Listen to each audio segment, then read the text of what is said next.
కాసేపట్లో దీపం వదిలేస్తుంది చూడు.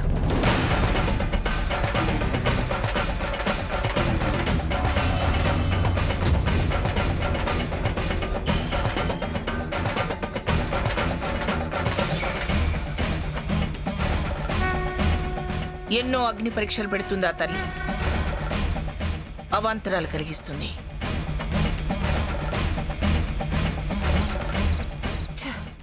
ఓర్ని, ఇది సామాన్యురాలు కాదు. ఇప్పుడేం చేద్దాం?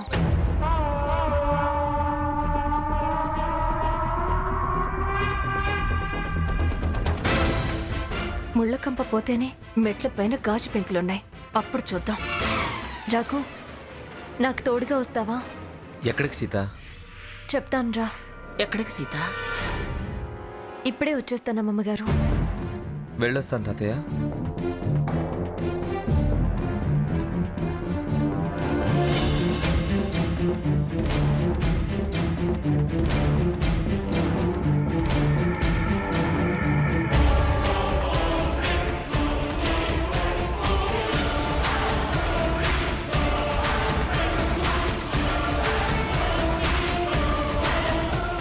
సీత, ఎక్కడికి?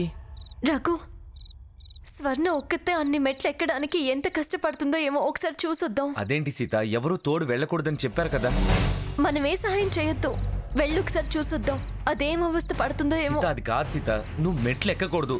అసలే చలిగా ఉంది. ప్లీజ్ రఘు, దూరం నుంచి చూసొచ్చేద్దాం. నా మాట విను. రా రా. సరే.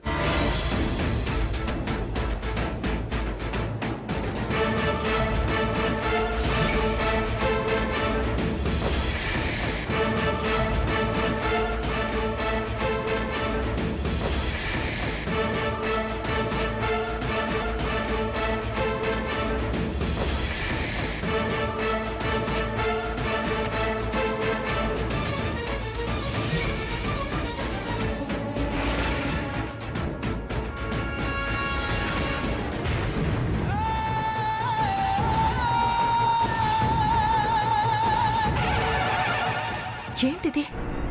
దీన్ని ఏదో ఒకటి చేయాలి. ఇది గడుసు పిండంలా ఉంది. అవునమ్మా.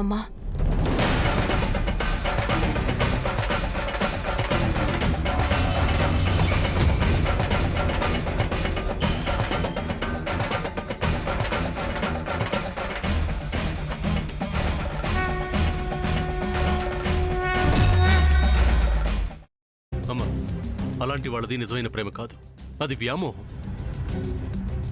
ఎగ్జాక్ట్లీ చిన్నత్త. నిజంగా ప్రేమించుకున్న వాళ్ళు అలా చేయరు. ఎంత మనసు విరిగిపోతే కన్న కూతుర్ని పట్టుకొని మా దృష్టిలో చచ్చిపోయా ఉంటుందా తల్లి? అది సరే అమ్మా, తన కూతురుతో తన మాట అనేటప్పుడు ఆమె మాటల్లో వ్యథ, కళ్ళల్లో బాధ గమనించావమ్మా? పెద్దబాబుకు బర్త్డే విషెస్ చెప్పు కూడా వెళ్ళాం కదా. ఊరికే ఎలా కాలిపోతుంది? మంట పెడితేనో పడితేనో తగలబడుతుంది.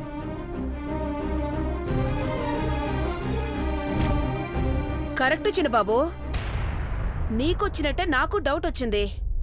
పార్వతే షర్టును తగలబెట్టిందనుకుంటా.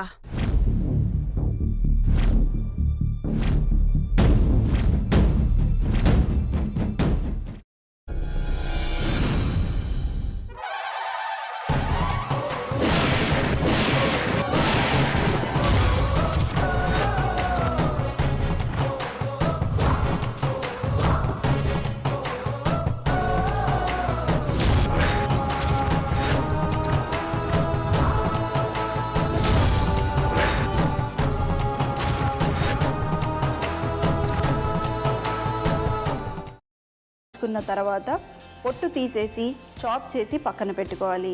ఒక ప్యాన్లో కొద్దిగా నూనె వేడి చేసి అందులో ఆవాలు, మినప్పప్పు, శనగపప్పు, కరివేపాకు, సన్నగా తరిగి పెట్టుకున్న ఉల్లిపాయలు వేసుకుని 1 నిమిషం పాటు వేయించుకోవాలి. ఆ తర్వాత కాల్చి కట్ చేసి పెట్టుకున్న వంకాయని కూడా అందులో వేసుకుని బాగా మిక్స్ చేసి బౌల్లోకి ట్రాన్స్ఫర్ చేసుకుని అందులో తగినంత చిక్కటి పెరుగు లేదా పల్చటి పెరుగు వేసుకుని మిక్స్ చేసి అన్నంతో కానివ్వండి, చపాతీతో కానివ్వండి సర్వ్ చేసినా చాలా బాగుంటుంది.